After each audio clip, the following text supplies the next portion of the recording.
¿Qué tal? Buenos días, bienvenidos a esta edición de Política y Poder a través de la señal de BES TV. Estamos ya en este domingo 12 de marzo y tendría que ser un domingo previo al inicio del año escolar en Lima Metropolitana como en gran parte del país, pero lamentablemente sabemos lo que viene ocurriendo frente al tema del ciclón Yaku en la costa norte del Perú, que ha complicado el inicio de las clases escolares en las regiones que están siendo afectadas y aquellas que, según pronóstico de Senami, podrían ser impactadas por lluvias intensas, moderadas o hasta extremas.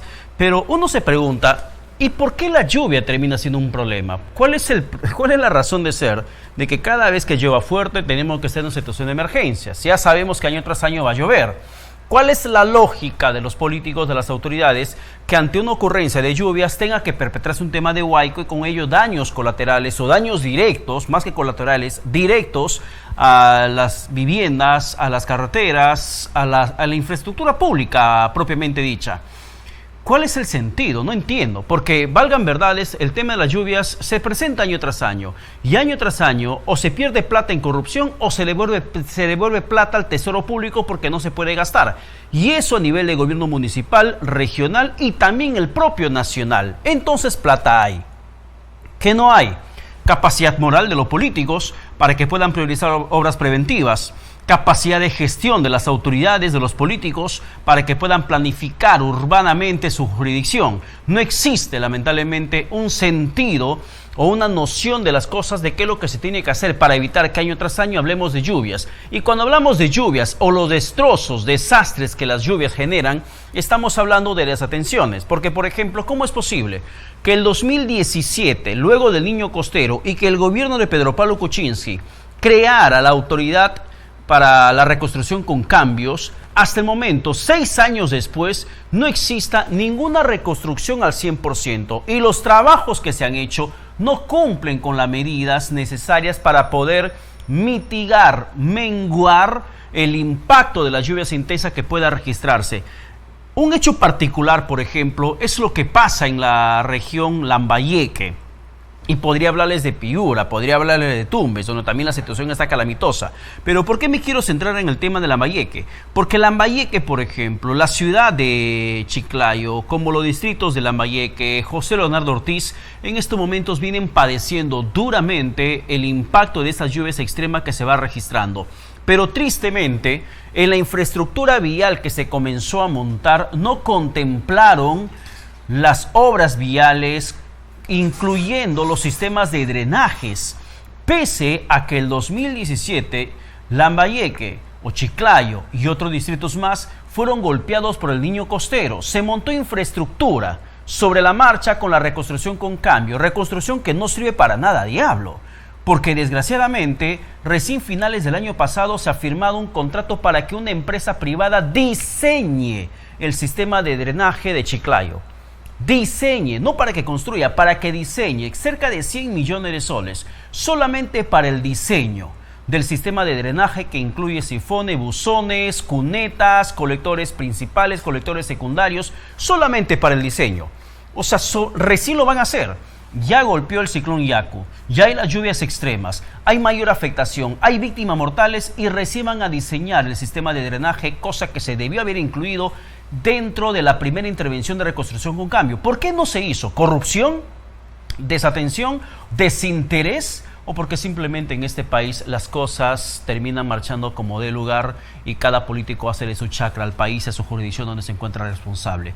Esto es un problema estructural que va a afectar económicamente a todo el país, porque recursos que tendrían que ser abocados para otras necesidades ahora tienen que ser desviados una vez más para reconstruir la zona que venía siendo reconstruida. Es la realidad triste de nuestro país en estos momentos, y más con lo que dijo la presidenta, que el Perú no tiene condiciones suficientes para que tenga ese tipo de necesidades. Cuando Dino Boluarte llegó ayer a Tumbes, mencionó ello, aseverando que no tenemos ni siquiera maquinarias, no hay motobombas, no hay nada. Y ante esa situación, recién van a ver qué se puede hacer para resolver la situación. Estamos en la comunicación en esta primera parte del programa aquí en Política y Poder con la ex parlamentaria Marta Chávez, a quien le damos la bienvenida y le agradecemos conectarse con BES TV. Doctora Marta Chávez, ¿qué tal? Gracias a usted. Buenos días, señor Paredes. Gracias a ustedes. Un saludo cordial a las personas que están en este momento conectadas con nosotros.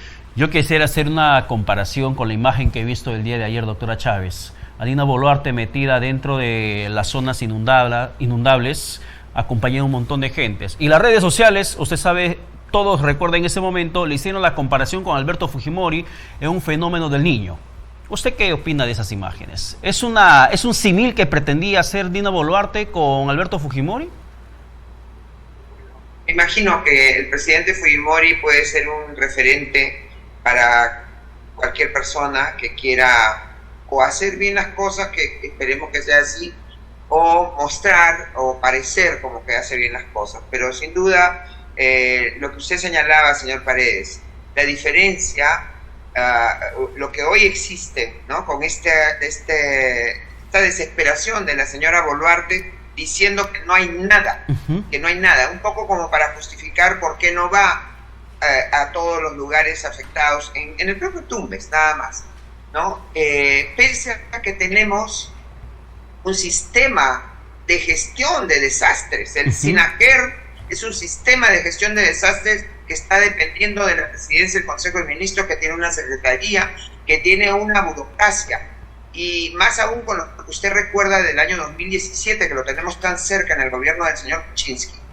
Solo para cerrar su pregunta, en los fenómenos del Niño que hubieron en la década de los 90, concretamente en el año 98, el presidente Fujimori estuvo en cada lugar donde hubo problemas, no para tomarse una foto ni acompañado con una comitiva, dormía en los cargadores frontales, dormía en los tractores, hasta que no se limpiara. Los trujillanos recuerdan cuando se salió otra vez esto de la quebrada de San Ildefonso, pasó por Mampuesto, inundó la ciudad, estuvo allí, en Ica, concretamente estuvo ahí, y los pobladores lo recuerdan, porque se hacían las cosas hasta que se concluya. Yo recuerdo al presidente Fujimori decir: a mí no me gusta poner primeras piedras, porque primeras piedras es fácil de poner, sí quiero poner últimas piedras, ¿no? Para señalar lo que se necesita, que es llegar a la solución del problema. La intervención del Estado se explica cuando existe un problema y hay que resolverlo.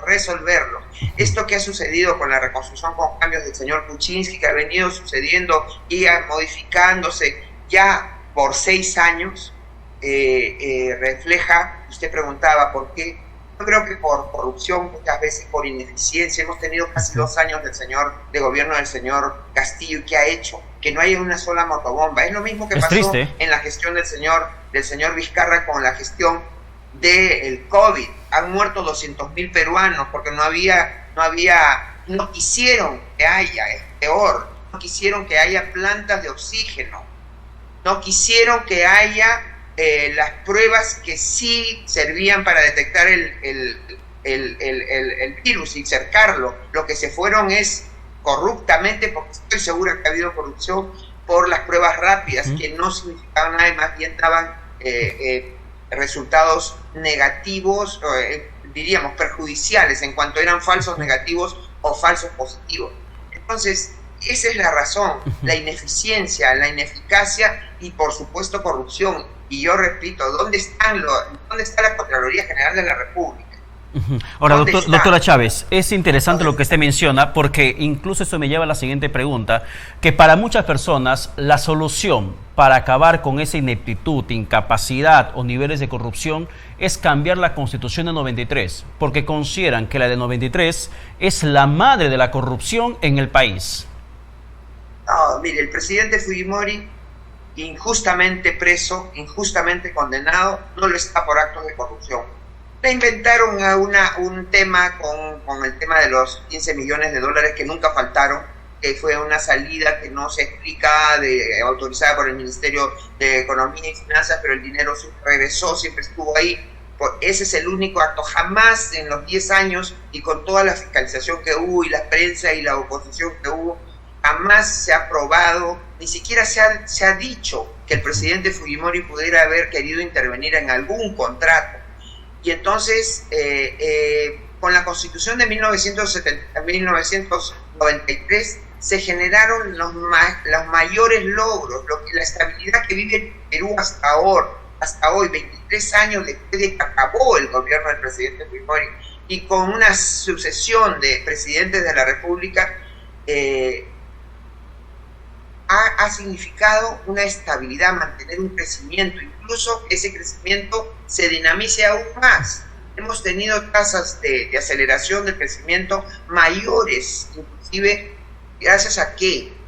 Gracias a que hay candados en esa Constitución, y los que dicen que quieren cambiar la Constitución, señor Paredes, usted lo sabrá, como yo, como lo sabe la gente, no le dicen qué quieren que cambien, y cuando se atreven a decir qué quieren que cambie están errados, porque dicen, para que no haya monopolios, la Constitución señala que no debe haber monopolios, para que tal cosa, que haya derecho a la salud, la Constitución ya lo prevé, prevé la salud y la educación como un derecho. Entonces, lo que ellos quieren es generar lo que ha habido en la mayoría de los países que están en desgracia, ¿no? O han estado en desgracia, lo que ha generado el socialismo, el comunismo, una burocracia enorme donde solo se benefician los burócratas y pobreza. Venezuela es el ejemplo más claro, más cercano, más patético que tenemos de lo que quieren lograrlo aquellos que hablan de cambiar la Constitución, porque quieren cubrir su propia incapacidad. Por ejemplo, termino con esto, señor Paredes, se vienen a Lima desde Puno. ¿Y dónde están sus alcaldes y dónde está su gobernador regional, que han recibido miles de millones de soles del presupuesto normal y también del canon minero, y sin embargo no han hecho nada? Se vienen a Lima porque allá esos mismos malos gobernantes locales les han dicho que Lima se lleva toda su plata, cuando eso es falso. Sí, eso está Tienen bastante dinero claro. que no utilizan, dinero que mal utilizan, y corrupción enorme. Y esa gente es elegida por ese pueblo que quiere también excusar su propia incapacidad como elector, yéndose a generar monstruos artificiales como que Lima les roba. Ya, pero, Ese es pero el caso. ahora, doctora Marta Chávez, decir que Alberto Fujimori no ha sido corrupto es solamente, entiendo, responsabilizar de lo que pasó en su momento a Vladimiro Montesinos, a través del servicio de inteligencia, a través de la salita del CIN, con la compra de congresistas y otros temas de corrupción. Si llevamos ese mismo contexto, es decir, Fujimori inocente, el único corrupto, o el responsable culpable, Vladimiro Montesinos, ¿deberíamos decir lo mismo entonces de Pedro Castillo? Pedro Castillo, presidente, inocente, y sus asesores, los corruptos. Para nada vale esa comparación, señor Paredes, discúlpeme. No me ofendo porque sé que usted lo hace con el mejor de los sentidos y de la mejor de las intenciones, buscando que quienes nos están escuchando lo entiendan. No hubo esa corrupción en el gobierno del presidente Fujimori con personas vinculadas a él directamente, con su familia, como se sabe. Hubo el tema que hubo en el año 92 de la supuesta venta de ropas donadas. De ropa donada por el Japón, pero usted sabrá que en Japón jamás se ha planteado una denuncia, y el presidente Fujimori, cuando estuvo en Japón las veces y hasta el último, antes de regresar desde Chile al Perú, gozó del apoyo de la sociedad japonesa y el apoyo del gobierno japonés, lo cual demuestra que jamás hubo ningún acto indebido respecto de la ropa donada por cuestiones de Japón. Entonces, después de eso, usted no habrá visto ningún secretario general, al secretario general que lo involucraron en la ropa donada al señor Camilla. Pero estas intervenciones del señor, que alguien diga yo le di al presidente, como ha dicho pues el señor Marrufo, como ha dicho esta empresaria, dinero, un zarratea donde usted ve al señor Castillo entrando como un ladrón a un antro de corrupción donde se reunían los proveedores con los ministros, con él mismo. No, señor Paredes, no hay un punto de comparación, y por eso los resultados. Usted puede, siquiera por curiosidad, podemos hacer un ejercicio para identificar alguna obra que haya hecho el señor Castillo en los casi 2 años que estuvo. Ninguna. No, tengo que coincidir porque no hay nada. Planeó ser corrupto. Su idea era, todos son corruptos, entonces ahora nos toca a nosotros, a mí, a mi familia y a mi entorno, ser corruptos. Sin embargo, doctora Marta Chávez, dentro del fujimorismo también hay fichas de la bancada que terminaron siendo captadas por el castillismo o por Pedro Castillo. El caso del congresista Cordero, por ejemplo, que usted sabe perfectamente que ha sido directamente involucrado en este equipo que querían montar en Palacio de Gobierno de contrainteligencia. Y este congresista Cordero estaba dentro del grupo parlamentario, la Comisión de Inteligencia, y le servía como alfil a Pedro Castillo. ¿Qué opina? Bueno, eso está por investigarse.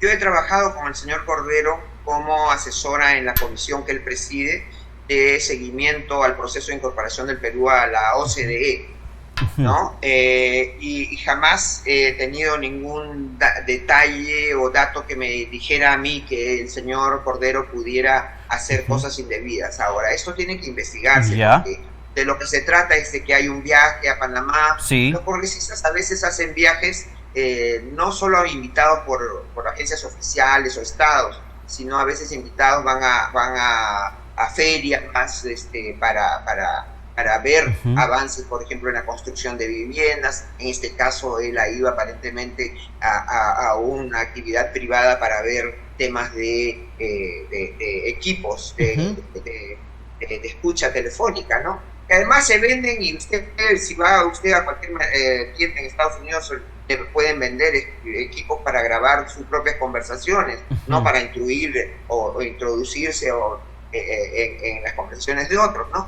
Pero le digo, eso tiene que investigarse. Es muy lamentable, sí, la situación, lo lamento muchísimo, porque se pone en cuestión a una persona de la bancada que ha sido elegida con votos subtimoristas. Espero que pero el récord migratorio del congresista Cordero, doctora Chávez, el récord migratorio del congresista Cordero coincide con el récord migratorio de un oficial de la Marina que había sido contactado para que puedan viajar a ese evento. ¿Y cuál tendría que ser el sentido de que un integrante de la Comisión de Inteligencia del Congreso viaje con recursos propios, no pagados por el Parlamento, con recursos propios, a una feria de equipos de inteligencia? ¿Cuál es el sentido? ¿Cuál es la lógica de ese viaje particular? No es la primera vez. Yo jamás he viajado así, salvo para los concursos de marinera con mis propios recursos en que he sido jurado, pero los congresistas hacen actividades también que no son financiadas, como le digo, con fondos de agencias internacionales o de países. No es lo usual, se lo digo, ciertamente, no es lo usual. Pero es sospechoso. Si usted analiza viajes de otros congresistas de otros periodos. Ahora, mal de mucho consuelo de tontos. No quiero con esto darle un certificado de buena conducta, ¿no? Eso tendrá que ser investigado. Yo le digo, es una situación muy lamentable. Hay que investigar todo esto. Pero este personaje del Español, contactado por Pedro Castillo para que monte el equipo de contrainteligencia y atente contra la fiscal de la Nación, atente contra el coronel Harvey Colchado, del equipo especial policial, da cuenta de que el congresista Cordero era una pieza importante, era como un alfil, como un topo dentro de la Comisión de Inteligencia, porque les estaba haciendo bastante bien, según delación del propio Español. Desconozco esas declaraciones, es el detalle de esas declaraciones. Lo único que digo es eso se tiene que investigar. Ese viaje fue en el mes de octubre del año pasado, nadie sabía del Español. Ahora sabemos del Español desde principios de año, donde se han venido ya en las investigaciones periodísticas señalando, ¿no? Yo misma jamás había escuchado antes este caso de este personaje. Esto ha venido en estos meses, ¿no? De este año, señalando, si mal no recuerdo, o por lo menos en diciembre. Entonces, pero de todas maneras que se investigue. Ahora, si este señor dice que ha sido el señor Cordero al fin de ellos, pues mire, si fuera tal el caso y se llegara a verificar eso, caigan todas las sanciones, no solamente legales, sino morales, pero en el caso, porque yo, mire, soy fujimorista desde el año 92, y jamás se me hubiera ocurrido con los votos del fujimorismo aprovechar para que mi gestión no se enmarque dentro de los propósitos y las reglas éticas del fujimorismo.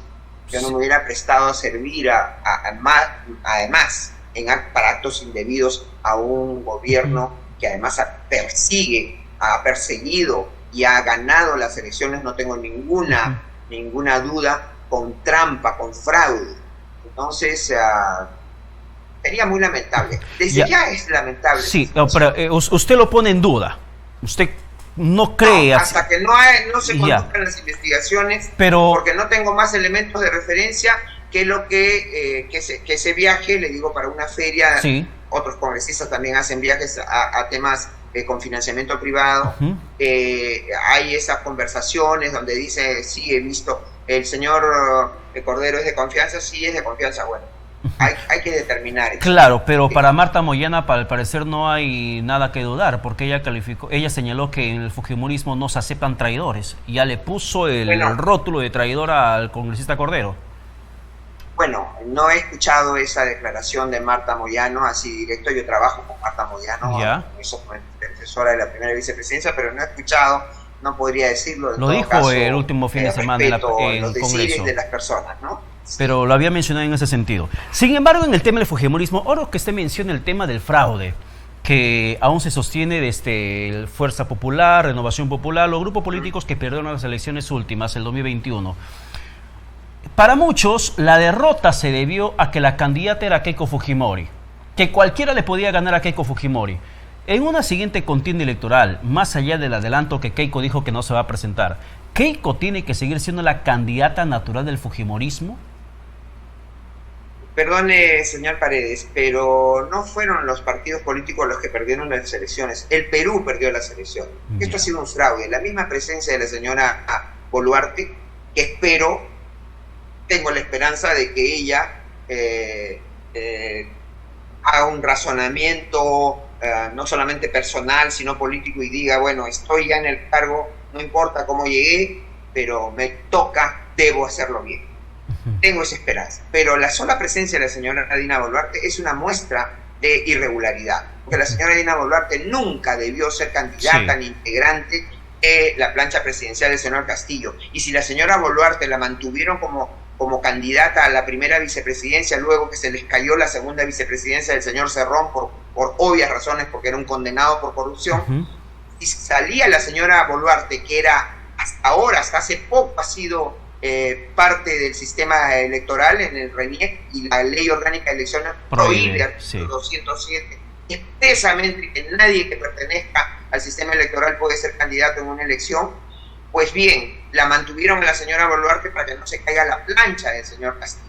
Ahora, ya hemos visto y nos miramos en la experiencia de Bolivia con todas estas votaciones de SmartMatic, estas votaciones virtuales que se hacen, ¿no? Electrónicas. Hay una receta para el fraude. Y entonces, con fraude, cualquiera le gana a Keiko Fujimori o a cualquier persona, ¿no? Con fraude se le puede ganar hasta en estos momentos, pues, ¿quién es famoso? Hasta Shakira, pues, y ella fuera candidata en Colombia, ¿no? Entonces, ese es un tema. Y yo lamento que sí este Congreso, no haya sabido conducir las investigaciones de una manera tan responsable y profunda como para encontrar esos elementos. Ahora, ciertamente ha hecho una investigación y también tenemos un grupo de personas que han blindado al señor Castillo y que impidieron que esas investigaciones pues llegaran a mayor, ¿no? Claro, pero el fraude pero doctora Chávez,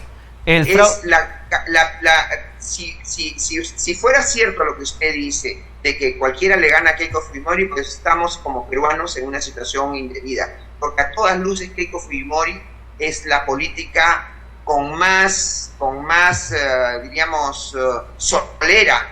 Es la única lideresa de un partido, mujer, en primer lugar. Segundo, que ha fundado un partido, que lo sostiene, que ha sufrido persecución, incluso casi 2 años de detención injusta, que tiene una investigación de un señor que era el señor José Domingo Pérez, favorito del señor Vizcarra, una persona acusada concretamente de corrupción y no sabemos por qué anda por las calles, ¿no? Y entonces, Keiko Fujimori, además, yo ya llegué a la conclusión, algunos empresarios incluso supuestamente que deberían apoyar en lo que significa la libertad de empresa, la libertad de inversiones, etcétera, no la apoyan porque son empresarios que han estado o están esperando que alguien como el señor Castillo los apoye indebidamente. Ya hemos visto cuántos empresarios se han reunido con el señor Castillo clandestinamente, cuántos le han pagado. Esa empresaria que le ha pagado 4 millones representa un sector, ¿no? Todavía está por investigar las concesiones que se han dado a ciertas constructoras. Para usted, señor Castillo. Doctora... Entonces le decía Pedro, Keiko Fujimori es la lideresa del Fujimorismo y nadie, creo, tiene derecho desde fuera del Fujimorismo, nadie que no sea Keiko, nadie que no sea su propia familia podría ni tendría derecho a decir ella no, de a poner un veto. ¿Por qué? ¿Por qué? ¿No? Como le digo, pierde elecciones Keiko Fujimori por irregularidades, lo que son claras el año 2016, son mucho más claras el año 2021. Quien ha perdido es el Perú. Oportunidades, toda la desgracia que estamos viviendo no se hubiera dado, yo estoy segura, por si Keiko Fujimori hubiera sido elegida. Entonces, cuando ha habido fraude contra todos los peruanos, fraude contra el Perú, no solamente contra un partido político, ni hay partidos políticos que han perdido elecciones, no. El Perú ha perdido un proceso electoral. Claro, como también se recuerda mucho el fraude del 2000, cuando Fujimori terminó presentándose y se decía que él había copado el Jurado Nacional de Elecciones, fraude, y es por eso que Alejandro Toledo dio un paso al costado. El asesor actual del Jurado Nacional de Elecciones terminó diciendo algunos años después que hubo una sensación de fraude. ¿Quién hablaba de fraude? El señor Toledo, el corrupto Toledo. Y lo digo nuevamente, digo corrupto Toledo, aunque no hay una sentencia todavía porque el señor se resiste y con todos sus millones y con toda su influencia se resiste a ser traído aquí, al Perú, para ser juzgado, ¿no? Pero es corrupto alguien que entra con un sol, cuando tiene un sol en su bolsillo al entrar a un cargo público y después termina con millones. Ese es corrupto necesariamente es corrupto. Bien. Entonces, este señor es el que se generó esto y se agarraron del problema que hubo con un movimiento que hizo Alianza. Usted recuerda, Cambio 99 mayoría tenían inscripción para participar solitos y hemos venido participando en 92, 95 y en 2000 debíamos haber estado los dos. Fue un error. Se asimiló a un movimiento que al final tenía firmas falsas, pero fraude nunca se ha aprobado. Bien, doctora Chávez, muchas gracias por la comunicación. Que tenga buen domingo.